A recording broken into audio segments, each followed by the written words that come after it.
రాజధాని అమరావతి నిర్మాణంలో ఆంధ్రప్రదేశ్ ప్రభుత్వం మరో కీలక నిర్ణయం తీసుకున్నట్లు తెలిసింది. 4 నగరాలను కలుపుతూ మెగా సిటీ నిర్మాణం చేపట్టాలని భావిస్తోంది.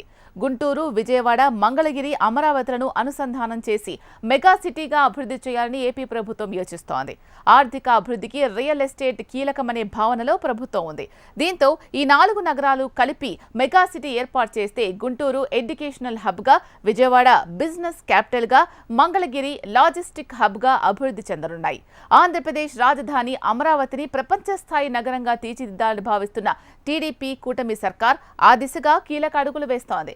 అమరావతి నిర్మాణం కోసం కేంద్రం నుంచి 15,000 కోట్లు సాయం సాధించనున్న ఆంధ్రప్రదేశ్ ప్రభుత్వం రాజధాని నిర్మాణ పనుల్లో వేగాన్ని పెంచింది. త్వరలోనే రాజధాని నిర్మాణ పనుల కోసం టెండర్లు కూడా పిలవబోతున్నారు. అయితే ఆంధ్రప్రదేశ్ ప్రభుత్వం అమరావతి నిర్మాణంలో మరో కీలక నిర్ణయం తీసుకున్నట్లు తెలిసింది.